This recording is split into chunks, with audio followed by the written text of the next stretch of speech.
और 10,000 से भी ज्यादा बच्चों को आपने ट्रेनिंग दी है, संगीत की शिक्षा दी है, उसकी साधना कराई है हमें, तो जोरदार तालियां तो बनती है। आज आपका जन्मदिन भी है इस अवसर पर कि आप सतायु हो, और इसी तरीके से आने वाले समय में भी संगीत एक साधना है, और इसके अंदर में जो सुकून मिलता है वो योगेश भाई से पूछिए कि इतने व्यस्त समय में इतने बड़ा व्यापार, इतना बड़ा उद्योग और इतने बड़े सामाजिक क्षेत्र में काम करने के बाद में भी वो जब सुनते हैं गाना और चीजें आती है तो गाने के लिए वो मचल उठते हैं। तो दादा के साथ में एक गाना और शेयर करना चाहूंगा मैं।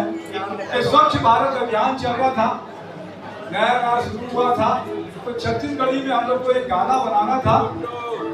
1 2 3 कचरा ला बीन। सब बोलिए 1 2 3 कचरा ला बीन।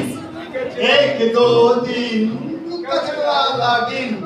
यूज कर डस्टबिन, डस्टबिन। 1 2 3 1 2 3 यूज कर डस्टबिन। 1 2 3 कचरा ला बीन, यूज कर डस्टबिन।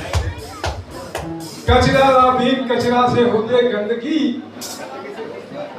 गंदगी ला करना है दूर। 1 2 3 कचरा ला बीन। तो एक सामाजिक संदेश भी होना चाहिए।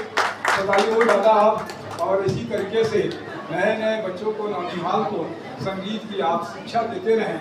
और यहाँ से जो बच्चे निकले, अभी एक बच्ची का मेरे को पता चला कि सुपर सिंगिंग में भी वो 1000 बच्चों में उसका